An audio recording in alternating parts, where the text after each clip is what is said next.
राधे राधे। आशा करती हूँ कि आप सभी लोग खुश होंगे, स्वस्थ होंगे, मस्त होंगे। नवरात्रि के तृतीय दिवस माँ चंद्रघंटा की उपासना विधि एवं फल। या देवी सर्वभूतेषु शक्ति रूपेण संस्थिता नमस्तस्यै नमस्तस्यै नमस्तस्यै नमो नमः। पिंड ज्वर प्रभारूढ़ा चंडुक शास्त्र कैयुता प्रसादम तनुते मयम चंद्र घंटेत विश्रुता। माँ दुर्गा की तीसरी शक्ति का नाम चंद्र घंटा है। नवरात्रि में तीसरे दिन की पूजा का अत्यधिक महत्व है। इस दिन माँ के चंद्र घंटा विग्रह का पूजन आराधन किया जाता है। इस दिन साधक का मन मणिपुर चक्र में प्रविष्ट होता है।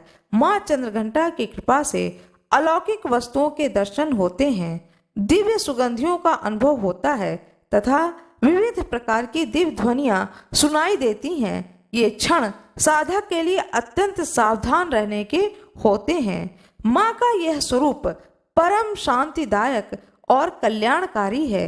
इनके मस्तक में घंटे का आकार का अर्धचंद्र है। इसी कारण से इन्हें चंद्र घंटा देवी कहा जाता है। इनके शरीर का रंग स्वर्ण के समान चमकीला है। इनके 10 हाथ हैं। इनके 10 हाथों में खड्ग आदि शस्त्र तथा बाण आदि अस्त्र विभूषित हैं। इनका वाहन सिंह है। इनकी मुद्रा युद्ध के लिए उद्यत रहने की होती है। माँ चंद्र घंटा की कृपा से साधक के समस्त पाप और बाधाएं विनष्ट हो जाती हैं। इनकी आराधना सद्य फलदायी है। माँ भक्तों के कष्ट का निवारण शीघ्र ही कर देती हैं। इनका उपासक सिंह की तरह पराक्रमी और निर्भय हो जाता है। इनके घंटे की ध्वनि सदा अपने भक्तों को प्रेत बाधा से रक्षा करती है। माँ का ध्यान करते ही शरणागत की रक्षा के लिए इस घंटे की ध्वनि निनादित हो उठती है। माँ का स्वरूप अत्यंत सौम्य एवं शांति से परिपूर्ण रहता है। माँ की आराधना से वीरता और निर्भयता के साथ ही सौम्यता एवं विनम्रता का विकास होकर मुख, नेत्र तथा संपूर्ण काया में कांति गुण की वृद्धि होती है। स्वर में दिव्य अलौकिक माधुर्य का समावेश हो जाता है। माँ चंद्रघंटा के भक्त और उपासक जहाँ भी जाते हैं, लोग उन्हें देखकर शांति और सुख का अनुभव करते हैं। माँ के आराधक के शरीर से दिव्य प्रकाश युक्त परमाणु का अदृश्य विकीकरण होता रहता है। यह दिव्य क्रिया साधारण चक्षुओं से दिखाई नहीं देती है, किंतु साधक और उनके संपर्क में आने वाले लोग इस बात का अनुभव भली भांति करते रहते हैं। माँ चंद्रघंटा की कथा, आइए प्रेम पूर्वक सुनते हैं माँ चंद्रघंटा की कथा को। देवताओं और असुरों के बीच लंबे समय तक युद्ध चला। असुरों का स्वामी महिषासुर था और देवताओं के राजा इंद्र। महिषासुर ने देवताओं पर विजय प्राप्त कर इंद्र का सिंहासन हासिल कर लिया और स्वर्गलोक पर राज करने लगा। इसे देखकर सभी देवतागण परेशान हो गए और इस समस्या से निकलने का उपाय जानने के लिए त्रिदेव ब्रह्मा, विष्णु और महेश के पास गए। देवताओं ने बताया कि महिषासुर ने इंद्र, चंद्र, सूर्य, वायु और अन्य देवताओं के सभी अधिकार छीन लिए हैं और उन्हें बंधक बनाकर स्वयं स्वर्गलोक का राजा बन गया है।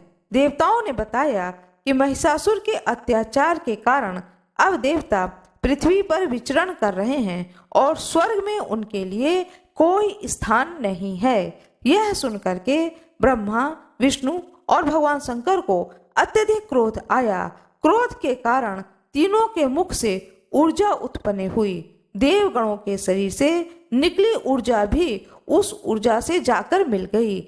यह 10 दिशाओं में व्याप्त होने लगी। तभी वहां एक देवी का अवतरण हुआ। भगवान शंकर ने देवी को त्रिशूल और भगवान विष्णु ने चक्र प्रदान किया। इसी प्रकार देवी देवताओं ने भी माता के हाथों में अस्त्र शस्त्र दिए। इंद्र ने भी अपना वज्र और ऐरावत हाथी से उतर करके एक घंटा दिया। सूर्य ने अपना तेज और तलवार दिया। सवारी के लिए शेर दिया। देवी अब महिषासुर से युद्ध के लिए पूरी तरह से तैयार थीं। उनका विशालकाय रूप देख करके महिषासुर यह समझ गया कि अब उसका काल आ गया है। महिषासुर ने अपनी सेना को देवी पर हमला करने को कहा। अन्य दैत्य और दानवों के दल भी युद्ध में कूद पड़े। देवी ने एक ही झटके में दानवों का संहार कर दिया। इस युद्ध में महिषासुर तो मारा ही गया, साथ ही अन्य बड़े दानव और राक्षसों का संहार माँ ने कर दिया। इस तरह से माँ ने सभी देवताओं को असुरों से अभय दान दिलाया। माँ चंद्रघंटा की जय हो, माँ दुर्गा की जय हो। आइए जानते हैं माँ चंद्रघंटा की उपासना मंत्र एवं विधि। या देवी सर्वभूतेषु माँ चंद्रघंटा रूपेण संस्थिता नमस्तस्यै नमस्तस्यै नमस्तस्यै नमो नमः। हे माँ सर्वत्र विराजमान और चंद्रघंटा के रूप में प्रसिद्ध अम्बे, आपको मेरा बारंबार प्रणाम है, या मैं आपको बार बार प्रणाम करता हूँ। हे माँ मुझे सब पापों से मुक्ति प्रदान करें, सदा मेरी रक्षा करें। हमें चाहिए कि अपने मन, वचन, कर्म एवं काया को विधि विधान के अनुसार पूर्णतः परिशुद्ध एवं पवित्र करके माँ चंद्रघंटा के शरणागत होकर उनकी उपासना आराधना में तत्पर हो। उनकी उपासना से हम समस्त शारीरिक कष्टों से विमुक्त होकर सहज ही परम पद के अधिकारी बन सकते हैं। हमें निरंतर उनके पवित्र विग्रह को ध्यान में रखते हुए साधना की ओर अग्रसर होने का प्रयत्न करना चाहिए। उनका ध्यान हमारे इहलोक और परलोक दोनों के लिए परम कल्याणकारी और सद्गति देने वाला है। प्रत्येक सर्वसाधारण के लिए आराधना योग्य यह श्लोक सरल और स्पष्ट है। माँ जगदम्बे की भक्ति पाने के लिए इसे कंठस्थ कर नवरात्रि के तीसरे दिन इसका जाप करना चाहिए। इस दिन सांवले रंग की ऐसी विवाहित महिला जिसके चेहरे पर तेज हो को बुला करके उसका पूजन करना चाहिए। भोजन में दही व हलवा खिलाएं। भेंट स्वरूप कलश और मंदिर की घंटी भेंट करना चाहिए। आइए माँ चंद्रघंटा का ध्यान करते हैं। माँ चंद्रघंटा का ध्यान मंत्र।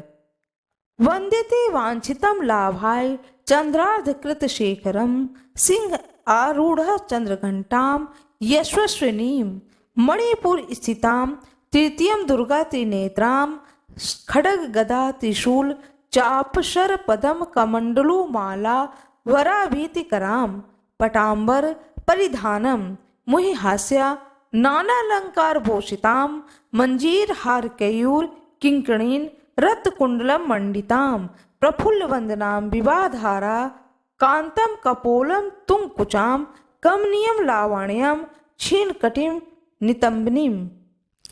अब माँ का स्तोत्र का पाठ करते हैं। माँ चंद्रघंटा का स्तोत्र पढ़ते हैं।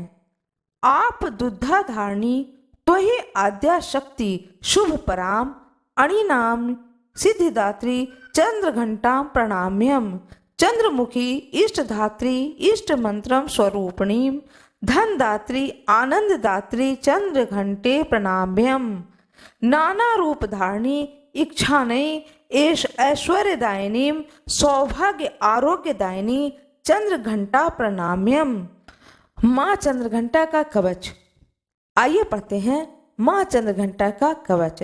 रहस्यम शृणु वक्ष्यामि सैवेश कमलानने श्री चंद्रघंटास्य कवचम सर्व सिद्धिदायकम बिना न्यासम बिना विनियोगम बिना शापोद्धा बिना होमम स्नानम शौच आदि ना अस्ति श्रद्धा मात्रेण सिद्धिदाम कुश्याम कुटिलाय वंचकाय निंदकाय च न दातव्यम न दातव्यम न दातव्यम कदाचितम। कर्ज से मुक्ति के उपाय। एक उपाय भी किया जा सकता है। जिनके ऊपर कोई कर्ज हो तो वह माँ चंद्रघंटा के पूजा के बाद में कर्ज की मुक्ति के लिए एक उपाय भी करें, जिससे कि वह सारे कर्जों से मुक्ति को पा जाएं। कर्ज से मुक्ति के लिए क्या उपाय करें? संपूर्ण प्रयासों के बावजूद भी यदि ऋण से पीछा नहीं छूट रहा है तो 108 गुलाब के फूल के पुष्प ओम ऐं ह्रीं श्रीं चम फट स्वाहा मंत्र बोलते हुए भगवती चंद्रघंटा के श्री चरणों में अर्पित करें। 1.25 किलो साबुत मसूर लाल कपड़े में बांधकर अपने सामने रख दें। घी का दीपक जलाकर ओम ऐं ह्रीं श्रीं चंद्रघंटे हुम फट स्वाहा इस मंत्र का जाप 108 बार करें। मसूर को अपने ऊपर से 7 बार उसार कर सफाई कर्मचारी को दान में दे दें। निश्चित है कि कर्जे से आपको छुटकारा मिल जाएगी। आइए प्रेम पूर्वक माँ चंद्रघंटा की आरती करते हैं। जय माँ चंद्रघंटा सुखधाम, पूर्ण की जो मेरे काम।